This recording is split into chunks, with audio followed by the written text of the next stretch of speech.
Hello and welcome again to another Facebook Live.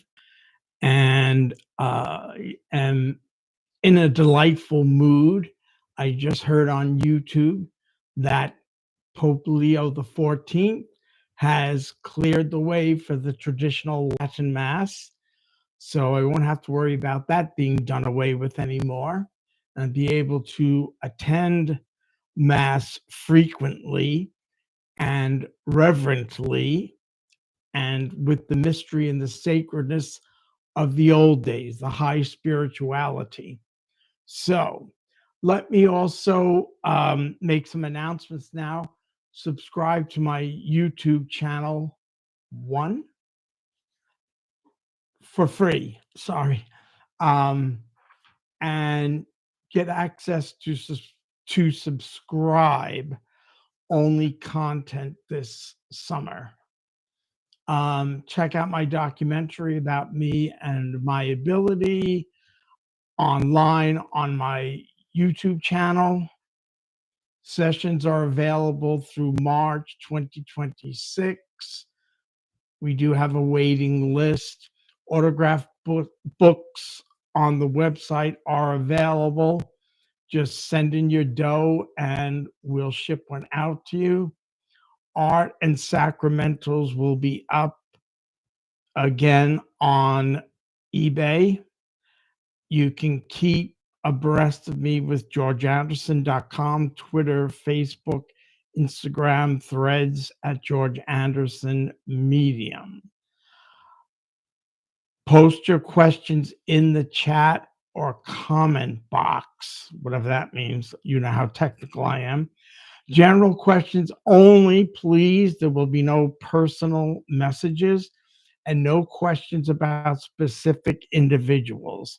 You have concerns about them, spend your time praying for them. That's the best thing you can do. And also, I know I'm a little casual, but it is quite warm here. Hallelujah. I'll take the heat any day over the cold and the ice. So the other night we did have, for once, a nice downpour, which was, I'm sure, beneficial to the plants and nature as well. The only thing I don't like about the summer is the noise.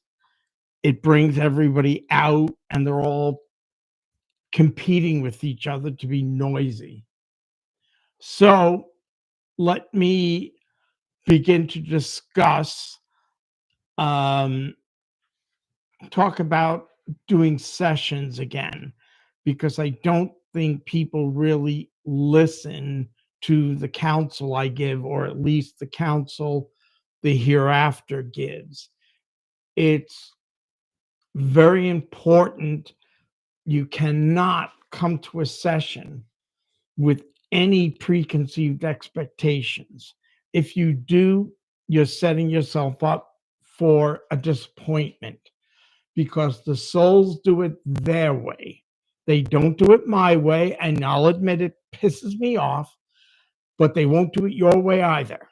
So don't expect that. You can't come putting them on the spot with codes or expectations.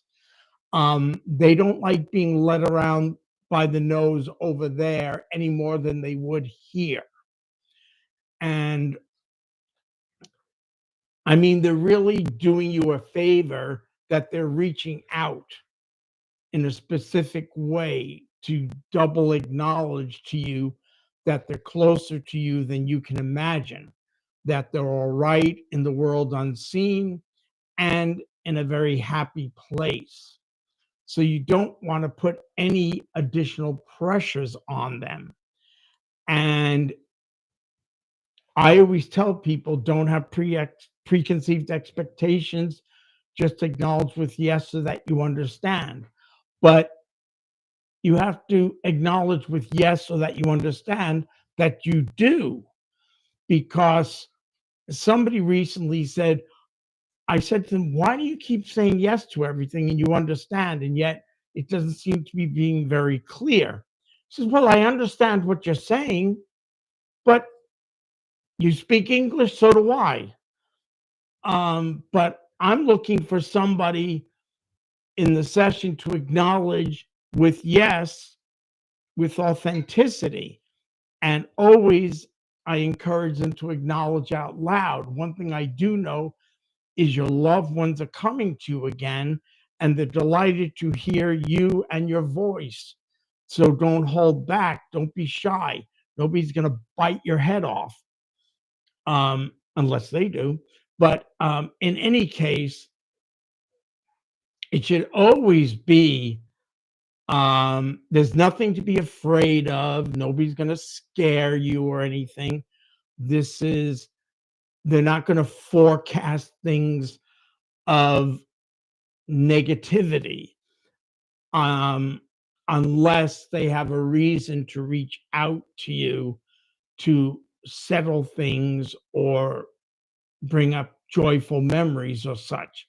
But once again, they'll do it their way.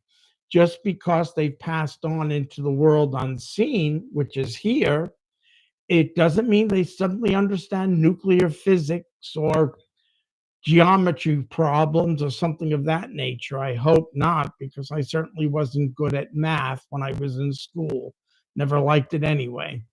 But I can only feel from them what they're trying to say. It doesn't matter if there's people over there in your family who were not English speaking. They can still reach out. I may feel the language, even if I don't know what it is, but it's their way of reaching out no matter what. And don't expect an orderly system with the session. Some people coming that they only want to hear from their mom, and others may show up first. She doesn't show up. Most of the time, she would show up right away, but sometimes they don't.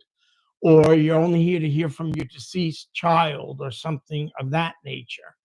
And others may precede them, and then that individual will show up. And you have to listen so carefully to what they're impressing me to say, because some people screw up their own session by not listening, or they're so wrapped up with preconceived expectations that they don't acknowledge properly. And that, of course, leads me to understand that they're just giving me a line of bull. So I don't thoroughly pay attention to it either. So listen carefully to what I'm saying, of what they're impressing me to say. And you may hear me talk out loud, assuming they're, which they are, with us in the room or with me when I'm on the phone. So don't think if you hear me speaking out loud, I'm not having a two-way conversation, because it's not. But I have to admit, it can be frustrating at times. They can impress me with something, and yet they can't come out and just automatically say, my name's Joe Blow. But that's, again, me thinking it should work the way I think it should, which I still do. But it doesn't. I'm starting to learn to just trust their impressions and what they say, and let them do what they've come to do. Also, too, I impress upon people, just let the session flow. Don't interrupt them. They don't like being told, well, did they say this? Do they do this? No, because if they did, I'd be saying it to you. So cut them some slack too. I mean, they're punching a hole into this physical world from the world unseen, and they're trying to reach out to you with love and joyfulness. So don't make it any harder for them than it possibly could be. Just allow yourself to relax and receive them with joy and gladness. And just don't expect them to control your life or tell you how to control your life or what to do in your life. They may address at times with impression certain things that could be going on in family or with you individually that could be distressing. If they choose to touch upon it, they will. Many times they will not, because they're not allowed to interfere on our individual spiritual mission here. So that's another reason why they may not say what you're expecting them to say. They're not going to try to figure life out for you. That's up to you. That's why you're here. That's why I'm here. I wish they could, believe me, but they do it their way. And I think after all these years, I'm pretty much getting used to that, which actually makes the sessions more profound. In the past, I have had the habit of not maybe saying something, not knowing how the subject would be getting the session would take it. So I do tread softly and cautiously, especially when they come through. They may say they regret the fact they weren't closer to you, and you may feel otherwise, but I have to repeat what they impress me to say. Fortunately, they usually do explain themselves, but can't expect me to recognize when pets come through different breeds or such because I'm not familiar with them. Once in a while, I may feel out of the corner of my eye, I can see something and will bring that up to you. Sounds like there's a truck going down the right road, either that or there's an earthquake. But in any case, shall we start with questioning? When our pets cross, do they stay with family who've passed? Yes, they do. That I'm sure of because, well, they do because loved ones will mention that the animal is there with them as a comfort to you, but they also do stay with you as well. I've had several episodes this week where I keep seeing a cat, and it's one of my ones that have passed on, I've realized, but I keep thinking it's one of the ones that I have now. And it is until I turn to look and nothing's there that I realize I'm seeing them out of the corner of my eye. And then I get an impression which cat it exactly was. And it's nice to know that they still live here with me and come to visit occasionally. What do you say to someone who's taught that mediumship isn't biblical? Can you explain how what you do does for the sitter? First of all, what I do is a unique form of grief support. The Bible says this and that. I've said it once, I'll say it again. I'm not a Protestant fundamentalist, and I'm not a Catholic fundamentalist either. I'm spiritually, traditionally Catholic, yes, that goes without saying. But people quote the Bible because it says you shouldn't do this and you shouldn't do that. To me, it was written centuries ago. It's been translated from different languages. If there's things in there where somebody in Saint, I think it's Paul, the book of Timothy or something, where they put restrictions on women and women should be seen and not heard. Now, I don't think there's a woman out there that's going to agree with that. I certainly wouldn't. But I don't take anything of the scriptures fundamentally. So I am not a fundamentalist. And that's the way I am. So accept me for being spiritually, traditionally Catholic. That's what works for me. But I'm not into any other type of belief system or swaying away from that. And can you explain how what you do does for the sitter? My hope is that it will bring them comfort, gladness, joyfulness, things of a positive nature where they can feel that they have once again reconnected with a loved one who's passed on, that will certainly be happy to share their moment with them or the period with them, and will certainly bring about words of reassurance and comfort, and most importantly, let you know that they are all right in a happy place in the world unseen, and that they're there with the creator and those that have passed on of different levels. Now, many people ask me how many spiritual levels there are over there. I have been told that there are so far 10.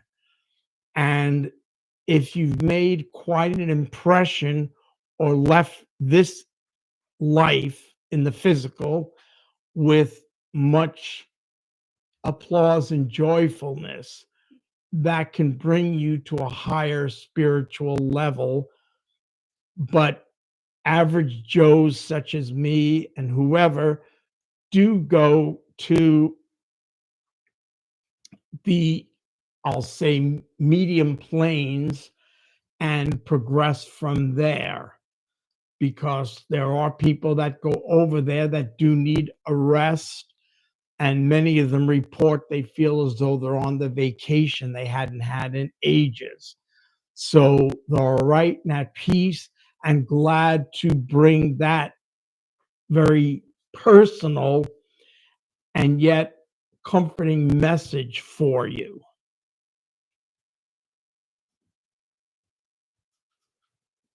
What do you think of the power of prayer?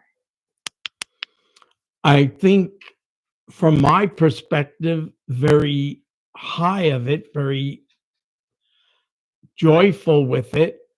That's why when now that the traditional mass will be made more frequent, I'll be able to go more frequently, because that's my spiritual shot in the arm from a spiritual point of view.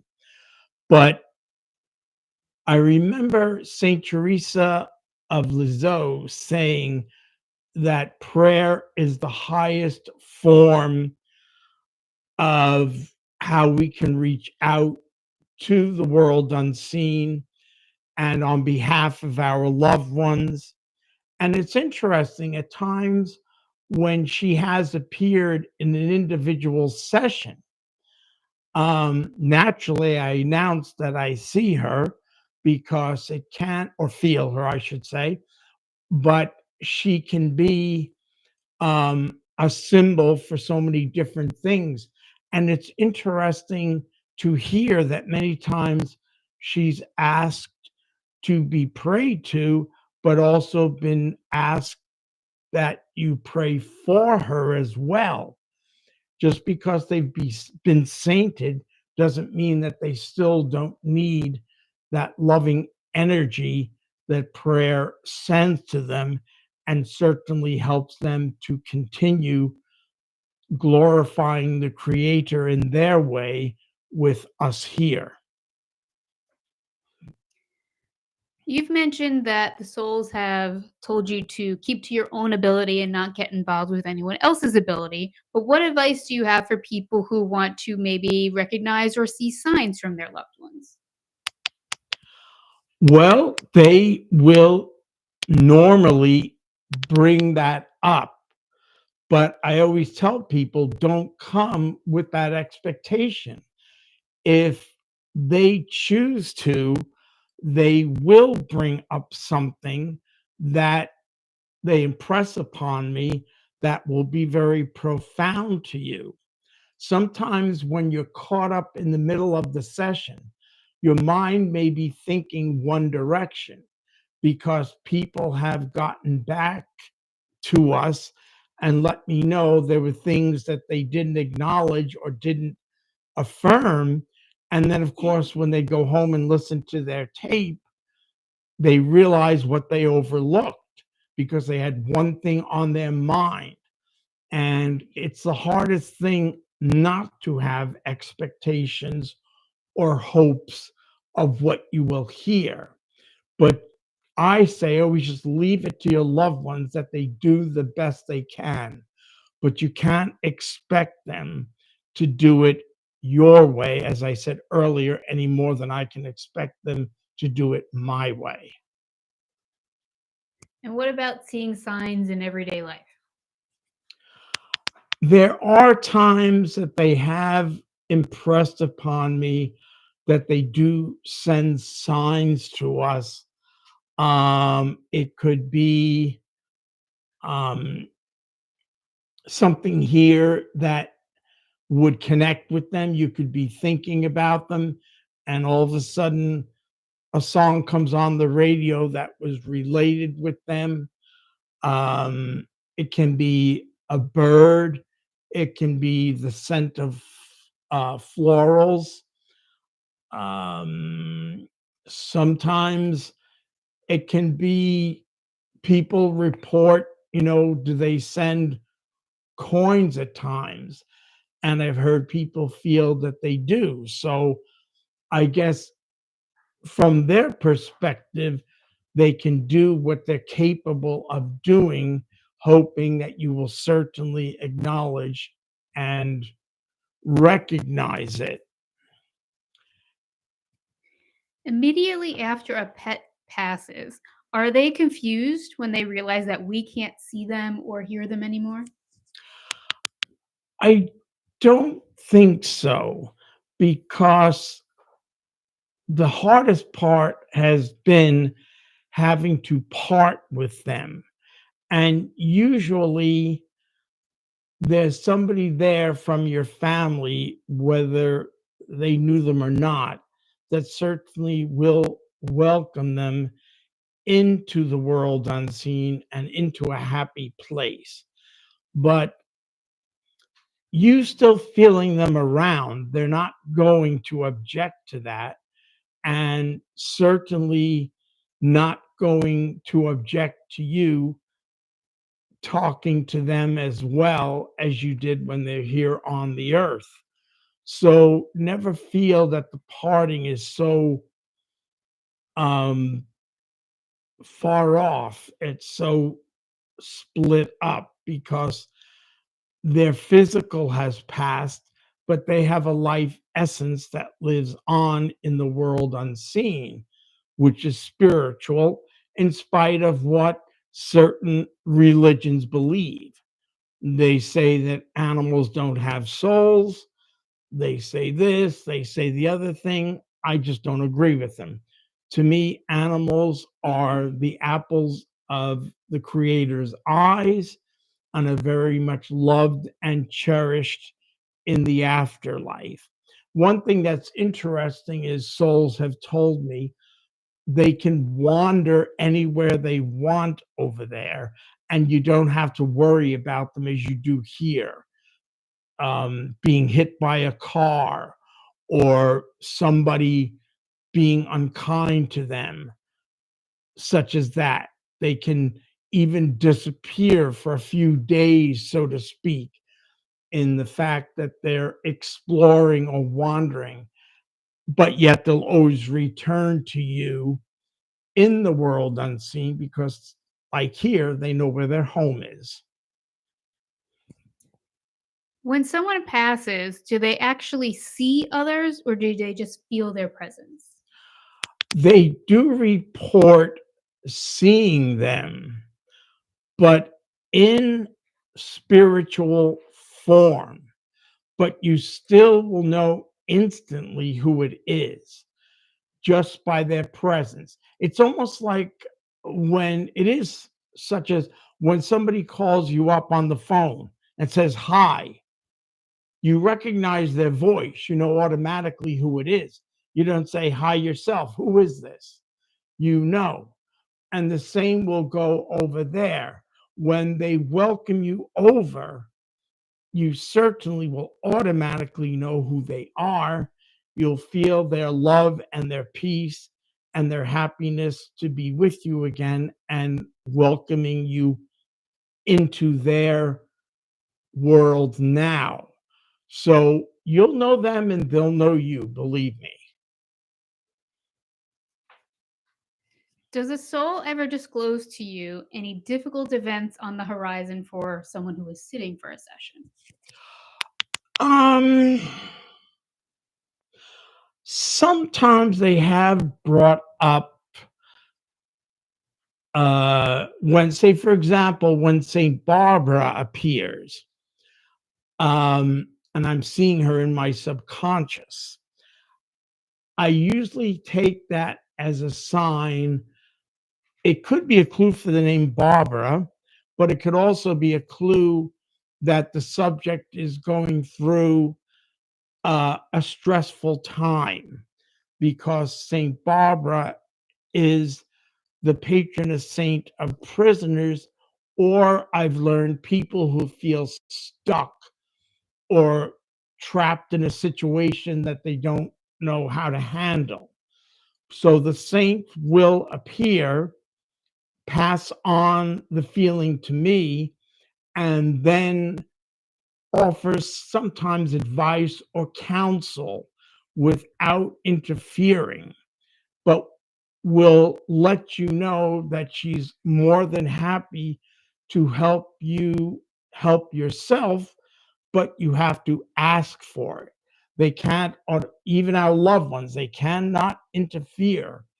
They can suggest or give their opinion, but they're not allowed to interfere in our spiritual growth here, whether it be positive or negative. I can't read it. Sorry. When you're doing a session and an animal or a pet comes through, can you discern that it's a pet or are you unsure? I sometimes am unsure, because just because they've passed on, they suddenly don't speak English. Somebody will seem to speak on their behalf. And then I'll wonder myself, well, why don't they speak for themselves? And then I'll realize that it is actually a pet and will feel the presence.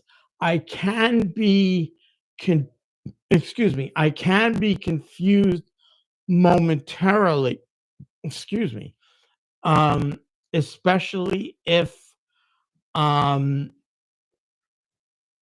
the animal had what I would consider a human name, where someone in the hereafter will say, tell them Sam is here with me. And yet I don't feel somebody in the room saying his name is Sam, but I say it anyway. And the individual tells me they understand.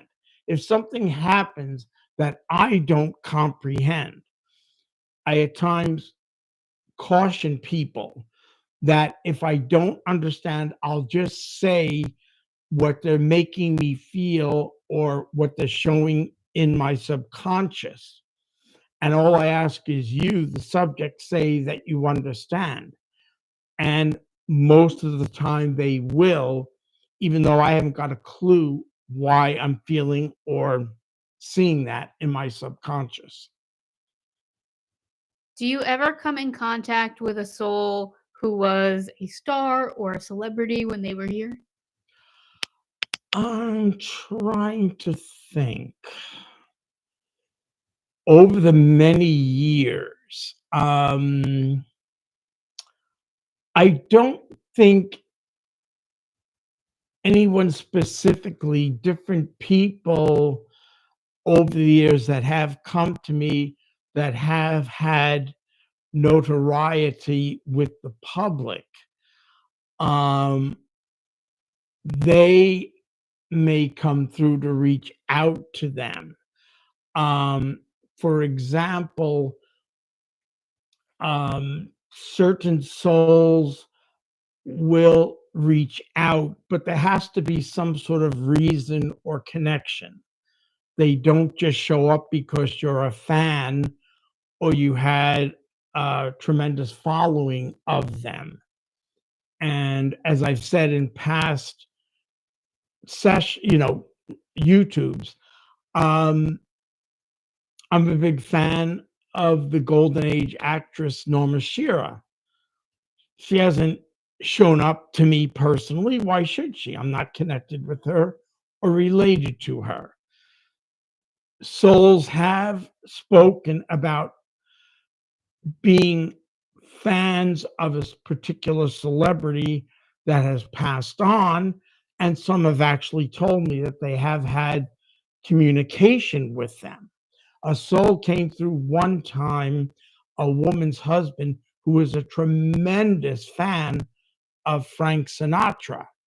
And even though they had no family ties, he did impress upon me to tell his widow that he had the opportunity to meet Frank Sinatra in the world of unseen because of the fact that he was a great fan of his throughout life. And his widow was very happy to hear that because she knew that that would be significant to her husband and also would be a big deal for him as well. In addition to pets sort of making their presence known during a session, can they, through your loved ones, give a message? I've never really felt them. Well, they can give a message. I take that back. There have been times where they come through and a loved one will give a message on their behalf, or I'll get a feeling from them where I'll pass it on to you that they're all right, in a happy place, and in the world of unseen, very happy and joyful, and that you will see them again someday. Most of the time, I'm always glad to see firsthand doing a session where animals come to people first. And the reason for that is because what do animals do? They instantly put you at ease. You instantly feel at peace and loving feelings from them, and you can trust them implicitly. So they usually will welcome you over first and are very happy to see you. I've had souls tell me that they have come upon a beautiful field of flowers over there. And all of a sudden, their pet dog or cat or whatever pet that they had or cherished is playing, usually with other species of animals in that field, and suddenly turns and recognizes the soul crossed over and runs up to them. And that's my hope, that when my time comes, I just drop dead and my kitty cats come for me. That's what I'll be looking forward to. And will certainly know I'm in a happy place by that. Do you believe in soulmates? Absolutely. And we can have more than one. I used to think that a soulmate was only someone we had shared romantic interests with at one time or another, or a spouse, for example. But the souls in the hereafter have told me that we can have more than one soulmate. And a soulmate doesn't have to necessarily be related to you.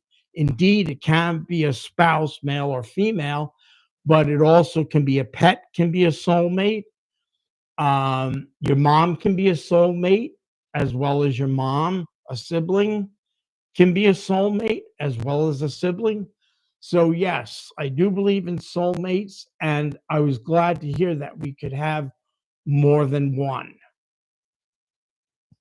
Do you receive people who've had negative beliefs or beliefs other than Christian-based beliefs?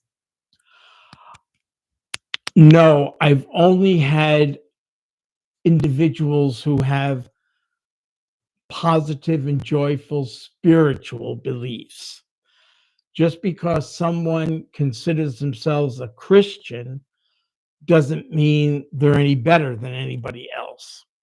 And they may speak of having had devotion with the with the Redeemer, but over there, there's no set organized religion.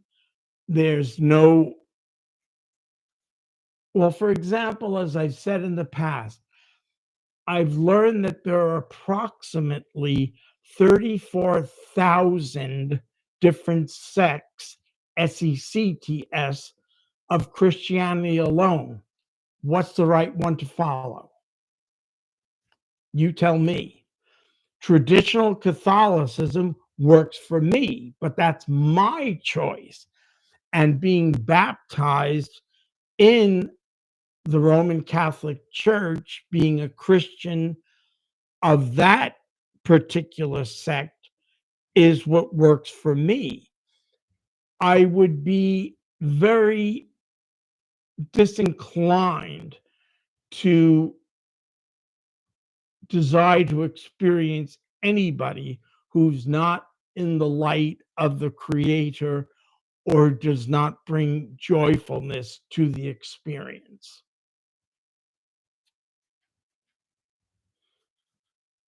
Do you ever take some private time to yourself to ask the souls questions about some things you're curious about? At times I've had, but I don't think the ability is specifically for me. I do accept it as what I feel is my vocation, but I think the ability is more for me to be used on behalf of others who are in need. But sometimes I may feel a presence around me or acknowledge that individual out loud. Um, I certainly drive St. Anthony crazy because lately I've been misplacing things and can't remember where I put them. So I'm having senior moments, I guess. But I usually turn to him immediately and say the prayer I've learned since Catholic school: St. Anthony, please come around. Something is lost and needs to be found. And then I just forget about it. And sooner or later, I find it. How are suicides handled in the hereafter? Although the hereafter is not encouraging to us to take our own lives, they are treated with love and compassion. They're not condemned to hell, they're not condemned to eternal punishment. The world unseen is a place of peace and regeneration. The souls discourage somebody taking their own life because of the effect it has more so on us left behind. But they find themselves in a place of comfort, and certainly souls and angelic beings, saints or such, will reach out to them to help themselves. Remember, taking your own life is, as difficult as it is, they always encourage us not to lose our faith within ourselves or our honor within ourselves. that we always find the strength to keep going. But sometimes people become overwhelmed by being sick at heart. Depression and anxiety are illnesses. And can they kill you? You damn right they can. Just ask anybody who suffers with that on a continuous basis. So, the best thing you can do is pray for them that they adapt to where they are and realize that they can progress in the light. There's always somebody there who's going to be sympathetic to them and what they did go through here on the earth, and now help them to find comfort in the hereafter, or as I say, the world unseen. What about the power of forgiveness? It I've been told, and I'm sure many of you have been told also, it's the proper thing to do. However, I will be honest, I feel forgiveness is overrated. There's souls in the hereafter I don't forgive, nor do I have any intentions of forgiving. Maybe I'll change my mind someday when I get there. But right now, as I say, tough titty said the kitty. Um, and I know there are people who have come to me for sessions where they were concerned, it came up in their session, because they couldn't find it in themselves to forgive, particularly in the violent loss of a child through murder or some other ugly tragedy.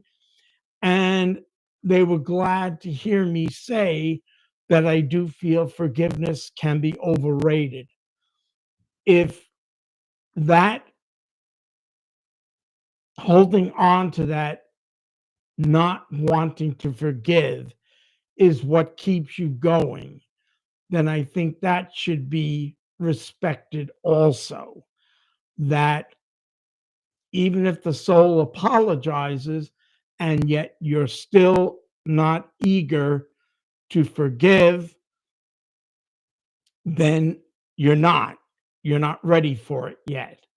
But I have been told by the souls over there that forgiveness is greater and love more powerful than hatred. So I leave it up to the individual to come to their own decisions with their own intelligence. If someone lost a pet and never found out what happened to that pet, would that person be able to find out during a session with you what happened? Um, Maybe yes, maybe no. Um, the pet may not be discerned, or somebody over there who is reaching out to you as a loved one will talk about the pet that passed on being there with them. They may not go into profound detail, but they'd at least bring you the comfort of knowing that the animal is all right and in a happy place. Can the souls pray for loved ones left in grief, and do they? From the world unseen, absolutely. Some of them have remarked that they still have their devotions over there of different saints or angelic beings or loved ones too. And they certainly do as much as they ask us to pray for them. And I've heard that the Catholic Church is complimented for the fact that it encourages prayer for the so called dead. And I would too. And but it depends on what you want to offer. If you want to do the rosary, they're very happy. If you want to do traditional Catholic prayers, they're very happy. If you want to say that which comes from the sincerity of your heart, that in itself is a form of prayer also, and they're very happy with that. But do they pray for us? Yes, they certainly still are closer to us than we can imagine. And now that they've explained to me that the world they're in is here, it's just that it's unseen by us. That has made me understand that they are closer to us than we can imagine. That where they exist is not 40 miles beyond the planet Mars, it's here. It's just that it's unseen. Do souls ever express regret about how they lived their lives? And do they see things differently on the other side? Yes, some souls have expressed regret that they feel they could have been a better person or have done a better job. Um, but as I said, it's all up to us. We're always in the driver's seat. Nobody here is perfect. Um, we're all finding our own way and our own direction. But some people have certainly come through and taken it as their opportunity to reach out to the loved one here to try to make amends. And the loved one may say, well, tough on them. I'm not ready to forgive. And I'll say to them, well, that's your choice.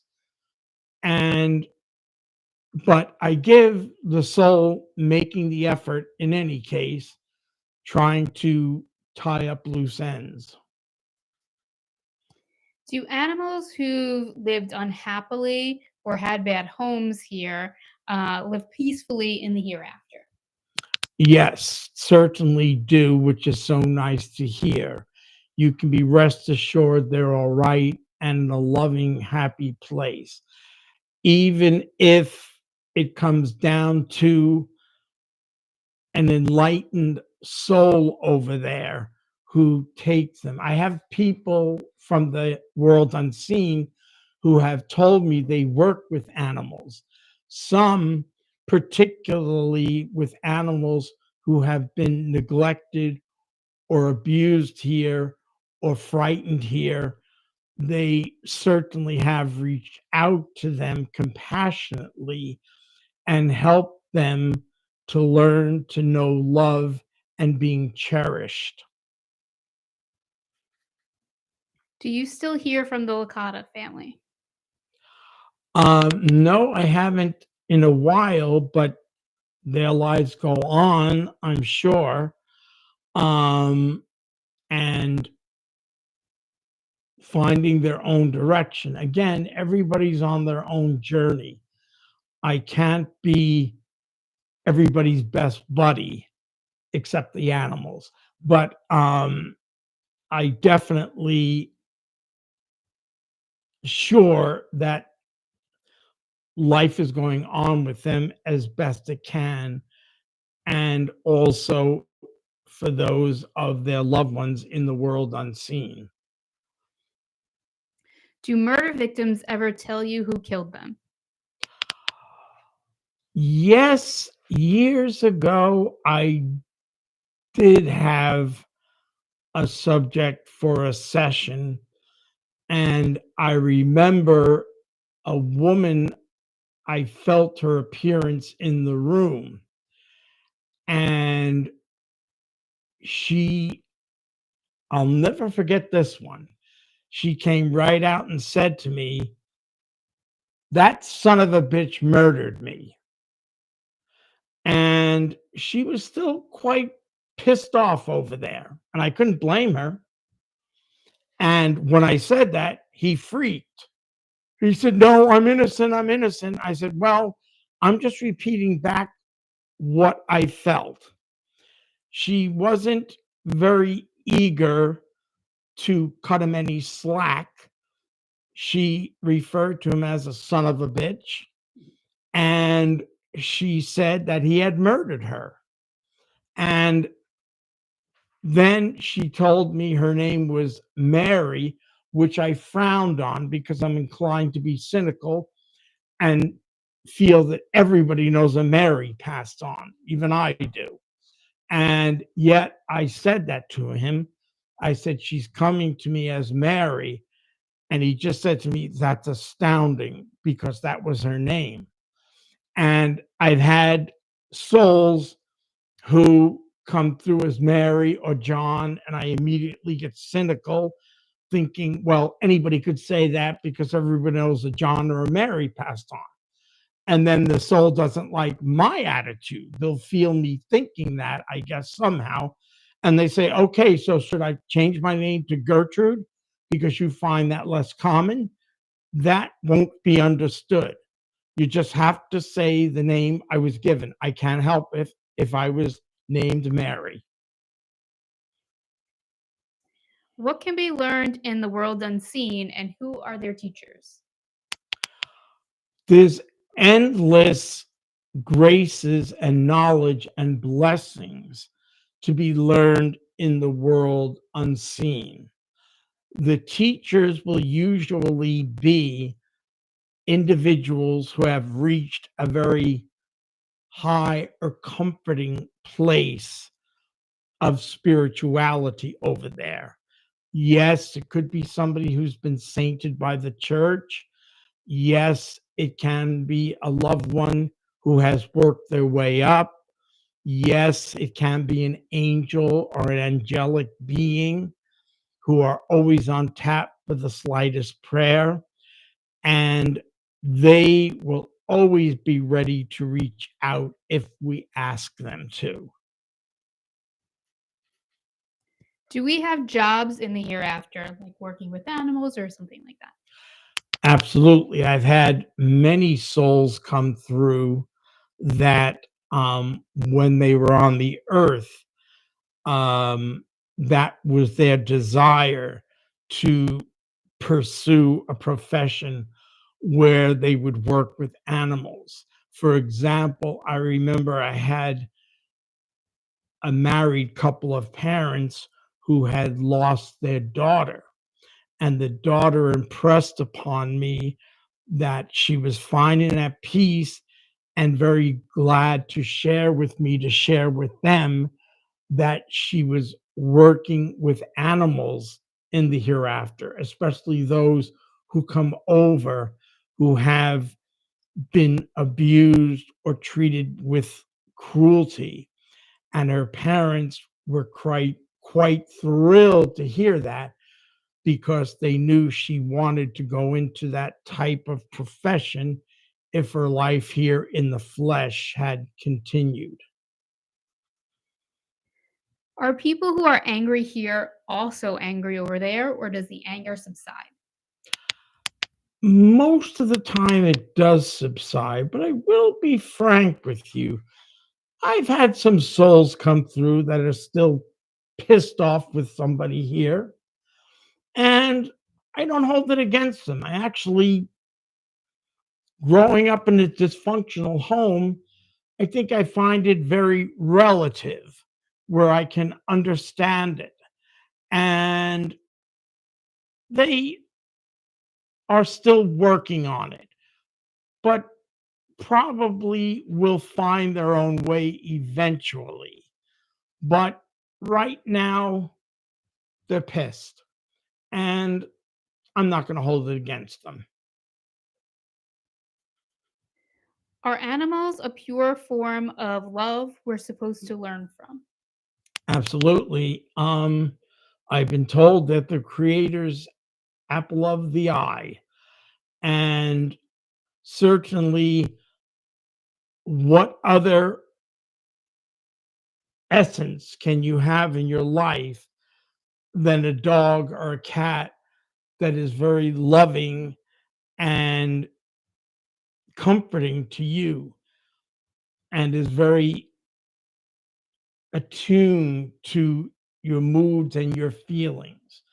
I remember when I had pneumonia years ago, that Chloe and Hermie were still here physically with me on the earth, and they just would stay in bed with me, and I could hear Hermie purring, and they were very comforting. And I'm sure they helped me to help myself with their loving presence. Are all souls happy over there, or is there suffering, especially for someone like Hitler? Well, somebody's like Hitler, I can assure you he's in one of the lower levels. Now, let me give you some insight into what the souls who have tried to go down to the lower levels of their own choice and free will to try to administer to souls who are there and have put themselves there of their own behaviors when they were here on the earth. They have told me that it's not fire and brimstone. It's a place of darkness, dampness, and creepy. And you're surrounded only by souls who are exactly like that. That's why they're there. So it's not the most pleasant of places, but you're not condemned there forever. The Creator never gives up on loving you. Now, certain souls or very conscientious individuals, not necessarily only sainted or such, will be like a social worker, try to go down and help them to help themselves. And many of them have been told to go jump in the lake, more or less, that they're not objecting to where they are and aren't ready then to receive the light someone will offer them. However, I have had souls and saints go to those levels and offer their help and consolation. And there have been souls there that have been more than happy to take them up on their offer and try to work their way to progress where they get out of those two dimensions.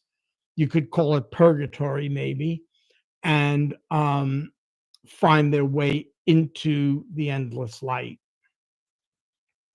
Do you believe in spiritual orbs?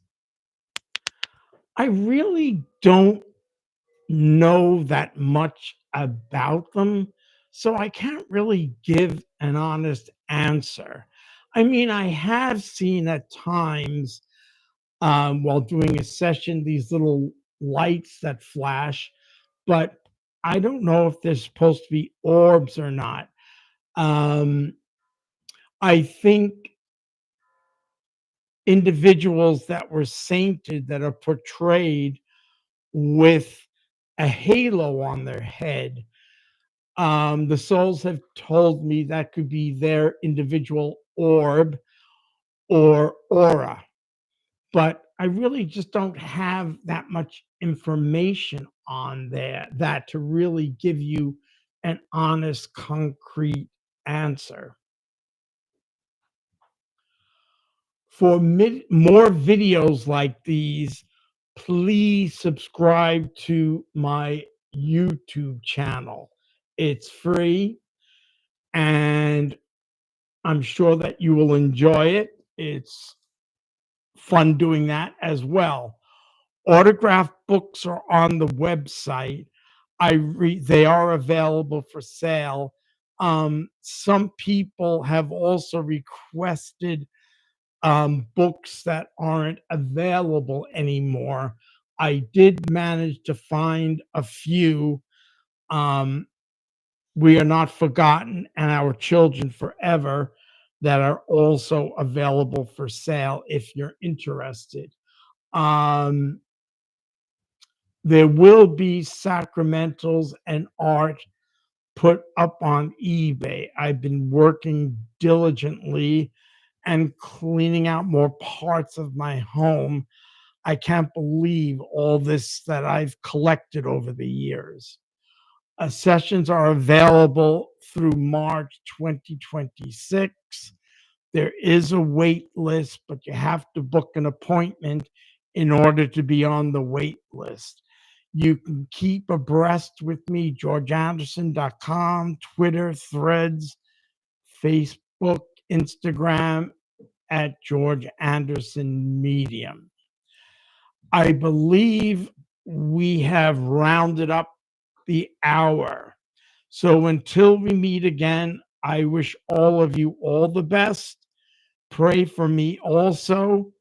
And once again, if those people who have been interested in the revival of the traditional Latin Mass, glad to hear that this present Pope has seen the importance of it and it has been revived. I don't know how they'll go about it, but hopefully there'll be greater access to it. Other than that, I offer you all the best and certainly all the blessings of you and yours here and in the world unseen. Until we meet again, have a lovely evening. I can move.